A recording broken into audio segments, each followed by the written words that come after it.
Hello friends, स्वागत है आपका आपके अपने लीगल चैनल सोच पर प्रहार में। मैं हूं एडवोकेट सनी शर्मा और दोस्तों आज की इस वीडियो में आपके लिए प्योर प्रैक्टिकल चीज मैं लेकर के आ रहा हूं। तो दोस्तों आज की इस वीडियो में मैं आपको जो बताने वाला हूं ये आप सभी के लिए बहुत इंपॉर्टेंट है। देखिए, जब भी हम कुछ काम करते हैं तो कई बार हमारे सामने कुछ प्रॉब्लम्स आ जाती हैं और ये जिस प्रॉब्लम के बारे में आज मैं बात करने वाला हूं ये हस्बैंड पक्ष में से अधिकतर लोगों के साथ आ रही है। मेरे एक जानने वाले क्लाइंट हैं जो कि यूपी से बिलोंग करते हैं, उनको मैंने केस बना के दिया था, बट उनका कहना यह था कि हमारे यहां पर सब लोग मना कर रहे हैं कि केस आपका फाइल हो ही नहीं सकता। इसी तरह से दोस्तों लोअर कोर्ट्स में देखने में आ रहा है, कई जजेस भी मना कर रहे हैं कि ऐसा नहीं होगा। मेरे साथ खुद ऐसा हुआ है। उसके बाद हालांकि मैंने कुछ रूलिंग्स वगैरह वहां पे दी, थोड़ा आर्ग्यूमेंट करा, कोर्ट को कन्विंस करा, तो मेरा वो केस फाइल हो गया उस पे, और अभी फिलहाल वो मामला चल रहा है। तो दोस्तों ये जिस मामले की मैं बात कर रहा हूं, देखिए होता क्या है कि जब आपके ऊपर कई सारे केसेस हो जाते हैं तो बहुत सारे वीडियोज आपने बहुत सारे चैनल्स पे देखे होंगे कि भैया आप इनके ऊपर काउंटर केसेस कर दीजिए। मेरे चैनल पर भी बहुत सारे वीडियो ऐसे कि आप काउंटर केसेस कर दीजिए, क्योंकि कोई रास्ता होता नहीं दूसरा। अगर आप इसी तरह से चलते रहेंगे तो सालों लग जाएंगे और रिजल्ट कुछ भी नहीं आता। आखिरी में फिर आपको कॉम्प्रोमाइज ही करना पड़ता है, वो भी सामने वाले की शर्तों पर। तो ऐसे में इससे बेहतर यह है कि यदि आपके साथ कुछ गलत हुआ है तो आप उस गलत के लिए काउंटर केसेस कर दीजिए। क्योंकि देखिए, अगर कोई पार्टी आपके ऊपर केसेस कर रही है और उसमें सारा झूठा कंटेंट है तो एक तरह से खुद ही वो आपके ऊपर क्रूरटी है। और कई मामलों में ऐसा होता है कि एक्चुअल में आपके ऊपर शारीरिक और मानसिक क्रूरटी की गई होती है, जिसके आपके पास प्रूफ भी होते हैं। मेरे खुद के पास दुनिया भर की ऐसे रिकॉर्डिंग्स पड़ी है जहां पर क्लियरली सास को मारने की बात हो रही है, पति को रास्ते से हटाने की बात हो रही है, इस प्रकार की रिकॉर्डिंग्स हैं। और इसी प्रकार से जो महिला क्लाइंट्स हैं उनके पास भी कुछ ऐसी रिकॉर्डिंग्स होती हैं जहां पर उनके ससुराल वाले उनको परेशान करने के लिए या उनको हटाने के लिए, उनको घर से निकालने के लिए प्लानिंग कर रहे हैं। अब वो बात अलग है कि इस प्रकार की पर्सनल रिकॉर्डिंग्स हम यहाँ पे चैनल पर प्ले नहीं कर सकते, ये सही नहीं होगा। तो इसलिए मैं कहना सिर्फ इतना चाहता हूं कि अगर आपके पास इस तरह की एविडेंस है तो यही सजेशन आपको दिया जाता है कि भाई आपके ऊपर कुछ भी गलत हुआ है, कोई फॉल्स केस हुआ है, तो आप काउंटर केसेस में चले जाइए वक्त रहते ही। घटना तो आज घट रही है और आप एक साल के बाद काउंटर केसेस में जाने की सोच रहे हैं, तो ऐसा नहीं होता है। आपको काउंटर केसेस में समय रहते ही जाना होता है। अब दोस्तों काउंटर केसेस में सबसे कॉमन केस जो होता है वो होता है डीवी का, क्योंकि आपके घर में आपकी मदर भी होती हैं और आपकी सिस्टर्स भी होती हैं, और यदि उनके साथ भी क्रूरटी की गई है, उनको प्रताड़ित किया गया है, और कई मामलों में तो ऐसा भी हुआ है कि सास का हाथ तोड़ दिया गया, इस तरह के मामले भी हमारे पास आए हैं, तो उनको भी क्या राइट है डीवी का केस फाइल करने का अपनी बहू पर? तो दोस्तों ये जो क्वेश्चन है इसका सिंपली आंसर सभी यस में बोलते हैं कि हाँ है।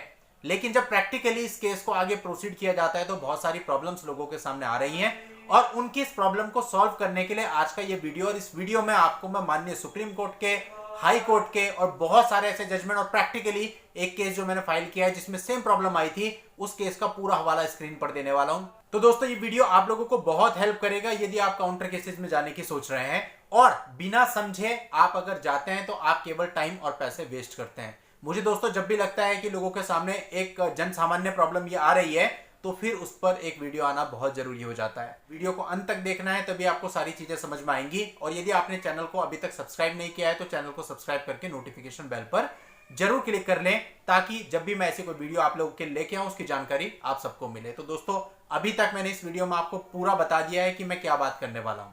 अब आगे बढ़ते हैं। तो इस मामले में बढ़ने से पहले कि एक सास यानी एक mother in law daughter in law पर केस फाइल कर सकती है डीवी का या नहीं कर सकती है। अब नहीं कर सकती है ऐसा बोलने के क्या रीजन है, और क्यों आजकल कोर्ट्स वगैरह इस चीज को बोल रही हैं कि भाई फाइल नहीं हो सकता है, या हो सकता है तो कैसे हो सकता है आप बताइए, कोई रूलिंग आपके पास हो तो दीजिए। और कई सारी जगहों पर तो कुछ लोग कह रहे हैं कि ये फाइल हो ही नहीं सकता। तो दोस्तों जान लेते हैं। सबसे पहले इसके लिए हम डीवी एक्ट में चलते हैं और डीवी एक्ट का सेक्शन 2A देखते हैं, जिसमें एग्रीव्ड पर्सन यानी व्यथित व्यक्ति की परिभाषा दी गई है। देखिए, व्यथित व्यक्ति यहां पर किसी महिला को बताया गया है। यह नहीं बताया गया है कि महिला विवाहित है या अविवाहित, यानी कोई भी महिला हो सकती है, और जिसके खिलाफ वो कंप्लेंट कर रही है उसके साथ वो डोमेस्टिक रिलेशनशिप में होनी जरूरी है, यानी वो एक साथ निवास किए हों, अभी कर रहे हों या पहले किए हों, कुछ समय एक ही घर में निवास किए हों, यानी उनके बीच में डोमेस्टिक रिलेशनशिप हो, और जिसके खिलाफ कंप्लेंट कर रही है उन्होंने उसके ऊपर हिंसा कारित की हो। हिंसा मानसिक और शारीरिक दोनों प्रकार की हो सकती है। तो ये डेफिनेशन हो गई सेक्शन 2A में व्यथित व्यक्ति एग्रीव्ड पर्सन की, कि इस एक्ट के अंतर्गत कौन एग्रीव्ड पर्सन हो सकता है, क्योंकि जो कंप्लेनेंट है, शिकायत फाइल करने वाला है, वो एग्रीव्ड पर्सन होगा। अब सेकंड जिस वजह से सबसे मेन दिक्कत आ रही है वो है इस एक्ट का सेक्शन 2Q में बताया गया रिस्पोंडेंट कौन हो सकता है, यानी किस व्यक्ति पर यह केस फाइल किया जा सकता है। अब यहां क्लियरली मेंशन है कि प्रत्यर्थी में कोई भी वयस्क पुरुष यानी एडल्ट मेल शामिल है जो कि एग्रीड पर्सन यानी कंप्लेनेंट के साथ डोमेस्टिक रिलेशनशिप में रहा हो। एडल्ट मेल यानी जिसके ऊपर आप केस कर रहे हो वो एडल्ट मेल होना चाहिए, और यदि आप बहू पे केस कर रहे हो तो वो फीमेल है। तो ये पॉइंट आ गया जिस पॉइंट की वजह से अधिकतर आजकल ये कहा जा रहा है कि ये case mother in law file नहीं कर सकती है, या फिर कोर्ट कह रही है कि ऐसी कोई रूलिंग है तो आप बताइए, उसके बाद हम एडमिट करेंगे। अब दोस्तों पहले मैं आपको अपना एक केस बता देता हूं जिस केस में सेम प्रॉब्लम आई, यानी ये केस हमने कोर्ट में रखा और कोर्ट में एडमिशन के टाइम पर ही हमें कह दिया गया कि भाई ऐसा होता है, अगर होता है तो आप कोई रूलिंग बताइए, रूलिंग से अगर कोर्ट कन्विंस होगी तो फिर देखते हैं कैसे करना है। तो हमने इसमें रूलिंग दी और थोड़ा सा आर्ग्यूमेंट करके कोर्ट को कन्विंस किया। तो दोस्तों ये मामला अपनी शहर का है, देहरादून का है। यहां पर जो मदर इन लॉ है वो देहरादून की है और जो डॉटर इन लॉ है वो पंजाब से है। तो ये केस जब हम लोगों ने फाइल किया तो सेम प्रॉब्लम आई, तो हमने इसके लिए कोर्ट के सामने माननीय सुप्रीम कोर्ट का एक जजमेंट रखा और एक हाई कोर्ट का जजमेंट रखा। और दोस्तों अभी आप जो देख रहे हैं ये प्लेंट की कॉपी है, ये केस फाइल हुआ है और प्रॉपरली इसमें DIR रिपोर्ट लग चुकी है, सारे काम हो चुके हैं। अब इसमें नेक्स्ट हमको समनिंग करानी है सामने वाली पार्टी को। तो कुल मिलाकर के सारा काम होता है यदि आप स्ट्रेटेजिकली चलेंगे। अब दोस्तों इन दोनों ही जजमेंट में बहुत ही विस्तार से पूरी बात बताई गई है, बहुत ही अच्छी एक्सप्लेनेशन दी गई है सारी चीजों की, और इसके तुरंत बाद हमारा केस एडमिट हो गया। अब दोस्तों जो हमारे क्लाइंट उत्तर प्रदेश से हैं, जो कह रहे हैं बार बार कि भाई हमारा ये केस एडमिट नहीं हो सकता, तो उनको मैंने यही रेफरेंस दिया कि भाई हमने ये 2 जजमेंट लगाए हैं, उन दोनों जजमेंट के नाम मैंने उनको बताए, और इसके साथ साथ मैं उनको अपनी जो केस था हमारा उस पर DIR रिपोर्ट भी लग चुकी है, वो DIR रिपोर्ट की कॉपी भी भेजने वाला हूं।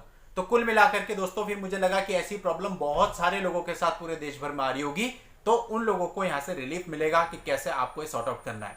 अब दोस्तों जजमेंट तो मैंने भेज दिए थे, लेकिन जजमेंट भेजने के बाद भी कंफ्यूजन था कि जजमेंट में बोला क्या गया है, तो इसलिए ये वीडियो बहुत ही जरूरी होता है। तो सबसे पहले हम माननीय सुप्रीम कोर्ट के एक जजमेंट की बात करते हैं जो कि 2016 का जजमेंट है, बहुत इंपॉर्टेंट जजमेंट है। जजमेंट की डेप्थ में मैं नहीं जाऊंगा, केवल आपको ये बताऊंगा कि इस जजमेंट में एक्चुअल सार क्या है, क्योंकि दोस्तों वरना वीडियो बहुत लंबी हो जाएगी। दोस्तों माननीय सुप्रीम कोर्ट का judgment Hiral P Harsora versus Kusum Narottam Das Harsora के नाम से है, 2016 में जजमेंट आया।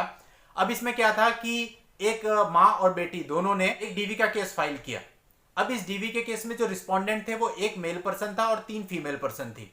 अब लोअर कोर्ट में रिस्पोंडेंट्स की तरफ से ये आर्ग्यूमेंट किया गया कि भाई इसमें से फीमेल्स, तीनों फीमेल्स का नाम हटा देना चाहिए, उनको डिस्चार्ज कर देना चाहिए, क्योंकि DV एक्ट का 2Q ये कहता है कि रिस्पोंडेंट केवल एडल्ट मेल व्यक्ति ही हो सकता है और वो तीनों फीमेल्स हैं, तो उनका नाम हटा दिया जाना चाहिए। लेकिन लोअर कोर्ट ने नाम नहीं हटाया, डिस्चार्ज उनको नहीं किया। फिर मामला गया हाई कोर्ट में, तो बॉम्बे हाई कोर्ट ने इस पे संज्ञान लिया, सारे रूल्स एंड रेगुलेशन देखे, DV एक्ट की परिभाषाएं देखी और इसके आधार पर यह निर्णय लिया कि बात सही है, तीनों फीमेल का नाम हटा दिया जाना चाहिए, केवल मेल के विरुद्ध ये मुकदमा कायम हो सकता है। इसके बाद मामला आया माननीय सुप्रीम कोर्ट में। माननीय सुप्रीम कोर्ट ने बहुत ही विस्तार से इसको देखा। आप अगर इस जजमेंट को पढ़ेंगे, बहुत बड़ा जजमेंट है, बहुत ही सारे केसेस का रेफरेंस सुप्रीम कोर्ट ने लिया और उसके बाद फाइनली सुप्रीम कोर्ट ने सेक्शन 2Q के बारे में स्टेटमेंट दी, जो कि मैं आपके सामने रख रहा हूं। अब दोस्तों माननीय सुप्रीम कोर्ट ने बॉम्बे हाई कोर्ट के जजमेंट को सेट असाइड कर दिया और सेक्शन 2Q के बारे में ये कहा कि declare that the adult male words in section 2Q of the 2005 act will stand deleted since these words do not square with Article 14 of the Constitution of India. Consequently, the provision of Section 2Q being rendered odious also stands deleted. यानी कि माननीय supreme court ने सीधा सीधा ये कहा कि जो एडल्ट मेल शब्द है इससे आर्टिकल 14 का वायलेशन होता है और बॉम्बे हाई कोर्ट के जजमेंट को रिवाइव करने के लिए कहा गया।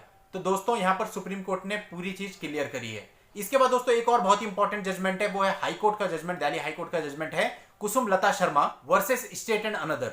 अब दोस्तों इस जजमेंट का पॉइंट नंबर 10 देखिएगा। पॉइंट नंबर 10 में इसे बिल्कुल क्लियर किया गया है, can not be stated to have excluded a female relative of the male partner और a respondent and this mother in law can file a case against daughter in law as a respondent. यानी कि यहां पर भी Delhi high court ने बिल्कुल clear किया है कि जो मदर इन लॉ है वो डॉटर इन लॉ पर DV का केस फाइल कर सकती है। अब दोस्तों हम बात करते हैं सुप्रीम कोर्ट के ही एक और जजमेंट की, बहुत इंपॉर्टेंट। इसमें सुप्रीम कोर्ट ने यह कहा है कि सेक्शन 2Q के अंतर्गत एडल्ट मेल शब्द जरूर है, लेकिन इसके साथ साथ इस एक्ट के अंतर्गत यह भी कहा गया है कि जो कंप्लेनेंट है वो केस फाइल कर सकती है हस्बैंड के अगेंस्ट और हस्बैंड के रिलेटिव के अगेंस्ट।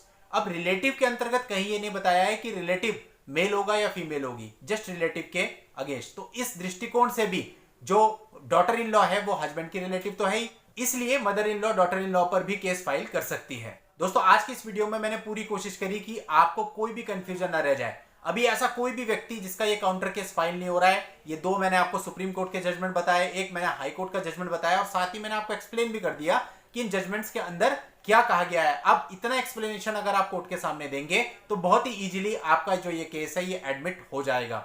इसीलिए दोस्तों मैं कहता हूं कि काउंटर केसेज बनाने और उनको स्टैंड करना टफ होता है और उनके बारे में जस्ट बोलना आसान होता है। तो दोस्तों जिनके साथ भी ऐसी प्रॉब्लम आ रही है कि जिनके पास एक काउंटर केसेस बने हुए हैं और उनको फाइल करना है बट फाइल नहीं हो पा रहे हैं, वो इन जजमेंट्स का हवाला लीजिए और आगे बढ़िए, आपका केस इजीली फाइल हो जाएगा।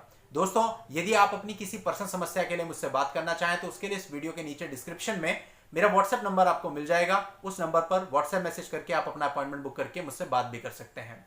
नेक्स्ट वीडियो में नई लीगल जानकारी के साथ मैं आपसे फिर मिलता हूं। तब तक के लिए good bye and thank you for watching. Take care.